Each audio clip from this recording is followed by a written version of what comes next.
9, rational zero theorem. We're going to do more of the same thing in this lesson, identify the possible rational zeros and find all the rational zeros of a polynomial function. But there's a new theorem that I'm going to tell you about. So the rational zero theorem helps you choose some possible zeros to test in a function. The way that we've been doing it is just by finding the real zeros from the graphing calculator. And if you know the real zeros, at least one of them anyway, you can find the others by using synthetic division and factoring. Well, the rational zero theorem gives you a way to test possible answers. So let's take a look at this example here in the box. If our function is 2x to the third plus 3x squared minus 17x plus 12, I'm looking down here, if you take all of the possible factors of 12 and all of the possible factors of 2 and write them as fractions, those are the possible zeros of the function. Those are the only possible zeros of the function. So that's what all this means here. If we've got a polynomial function with integral coefficients, if p divided by q is a rational number in simplest form and is a 0, then p has to be a factor of the last term and q has to be a factor of the first term. So let's say this is our example. 2x to the third minus 11x squared plus 12x plus 9. What you want to do is look at the factors of the last term, which in this case is 9, and look at the factors of the first term, first coefficient, which in this case is 2. So all the possible factors of 9, let's go ahead and list them. We could have a positive or negative 1, positive or negative 3, and positive or negative 9. Those are the numbers that divide into 9. These numbers here represent the possible numerators of your zeros. So I'll put an N up here for numerators. Now let's list all the possible factors of 2. The factors of 2 are positive and negative 1 and positive and negative 2. Those are the numbers that divide into 2. These represent the possible denominators of your zeros. And so all of the possible zeros now are the combinations of fractions that we can create. So possible zeros include 1 over 1, 3 over 1, or 9 over 1. And of course these are positive and negative. Then we could have 1 over 2, or 1/2, 3 over 2, and 9 over 2. Okay, so based on the last term and the first term, the factors of the last term and the first term, you can set up all of the possible zeros of this function, the possible real zeros, obviously. 1, 3, 9, 1/2, 3/2, or 9/2. If you graph this, you could check to see that we're correct, that these are the possible zeros. Not saying that they're all zeros of the function, but the zeros are included in this set here. Okay? So the factors, just to review, the factors of the last number give you your possible numerators, and the factors of the first number give you the possible denominators, and then you write all the combinations of fractions that you could have.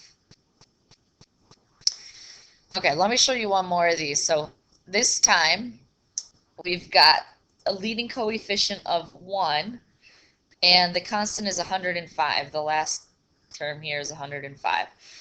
So the numerators of our fraction could be any factor of 105. And I think there's quite a few here. So you're going to start with 1. 1 is always the first factor. 1 divides into anything. The next factor here is 3. You could get these by testing them with division. 105 divided by 3 gives you 35. So we know 3 goes into it. 5 goes into it because it ends in a 5. 7 goes into 105. 7 times 15 is 105, so then you've got 7, 15. 5 times 21 is 105, so there's your next factor. It's 3 times 35, so I know 35 goes in there. And then finally it's 1 times 105. Okay, so those are all the possible factors of 105. Now the denominator here is going to be easy because the factors of 1 are just positive and negative 1. So when you're looking for all of the possible zeros, we've already listed them. It'd be all the factors of 105. So I'll just kind of draw an arrow up here. This entire set here, because you're dividing everyone by 1, and so you're just going to end up with these same numbers. These are your possible zeros for this particular function. Okay, so if you didn't have a graphing calculator, you could figure out your possible zeros, test them one at a time into the function, figure out which ones give you 0, and then you know you've got a solution. Now, we're not saying all of these will work, but the zeros of this function are included in this list of numbers here, and so now you've got some numbers that you could plug in and test to see if they do give you a 0 for the y value. Okay, that's kind of a long way of doing it. We've just been pulling the zeros off the graphing calculator, which is the method that I like the best. It's a lot quicker. Okay, let's solve a word problem here. The volume of a rectangular solid is 675 cubic centimeters. The width is 4 centimeters less than the height, and the length is 6 centimeters more than the height. Find the dimensions of the solid. Now notice they gave you the width and the length in terms of the height, h. So let's use h for our variable here. I'm going to say that, of course, h represents the height.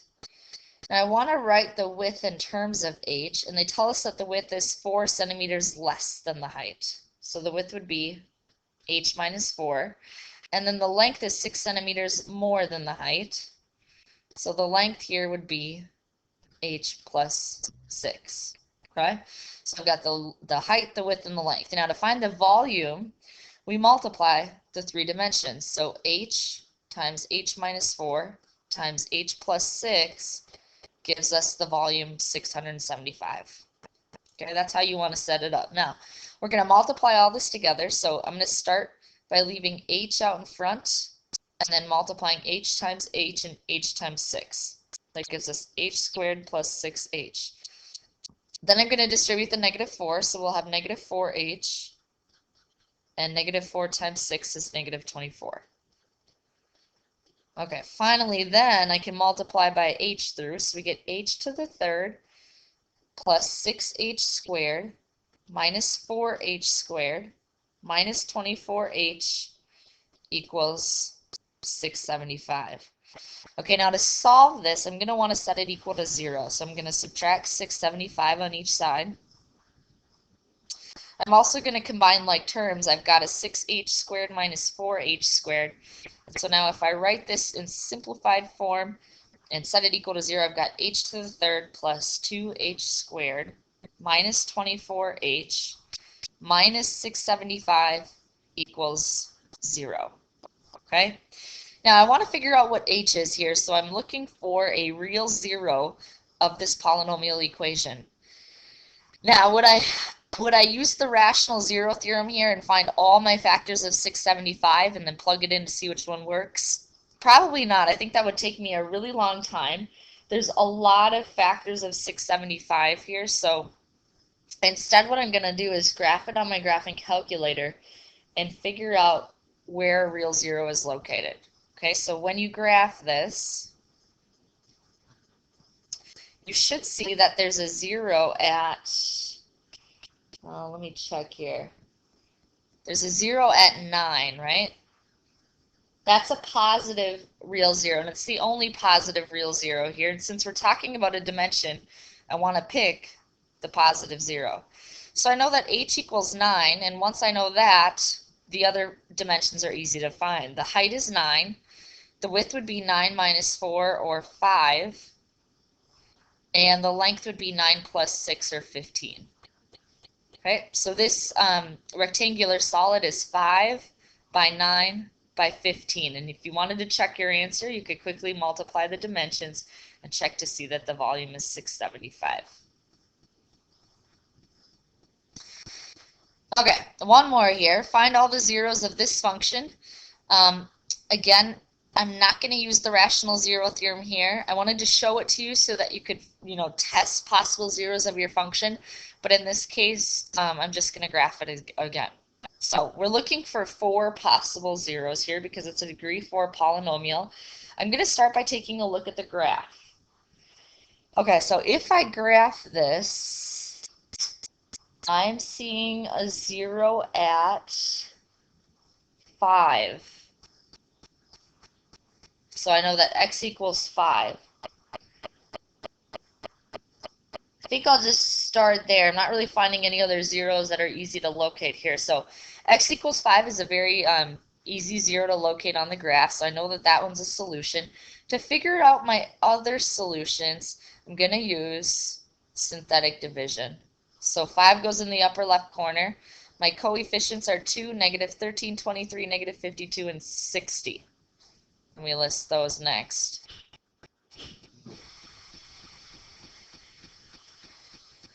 Okay, so we should be really fast with this method by this point.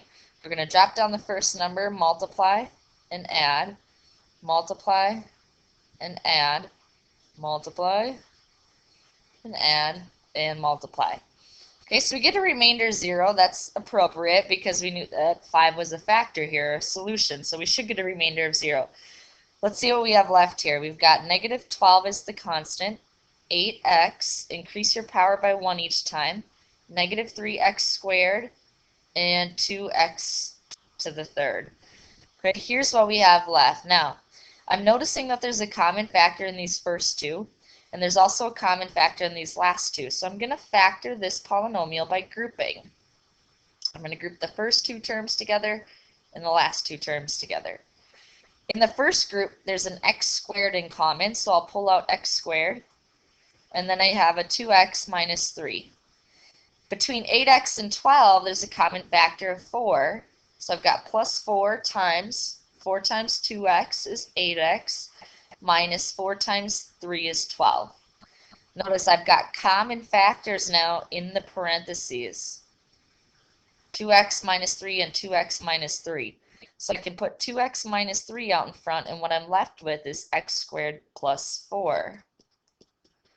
Okay, now remember, I'm looking for 4 zeros here, right? Well, I can easily find another one from this factor. 2x minus 3 equals 0. I'm going to add 3 on each side. 2x equals 3, and then divide it by 2. X equals 3 halves. Okay, so now I've found 2 real zeros. I pulled 5 from the graphing calculator, and I found 3 over 2 by factoring. Let's find our other two solutions here. I'm going to set x squared plus 4 equal to 0. Subtract 4 on each side so that x squared equals negative 4, and then take the square root of each side. Well, the square root of a negative means we've got imaginary solutions here. The square root of negative 4 is plus or minus 2i. There's our other two solutions. So I've got 5, 3 halves, positive 2i, and negative 2i. Those are my 4 solutions here. Okay, go ahead and try this one on your own. Find all the zeros of the function. It's a degree 4 polynomial, so you're going to be looking for 4 zeros. If you want to start by using the graphing calculator, that'd be your best bet.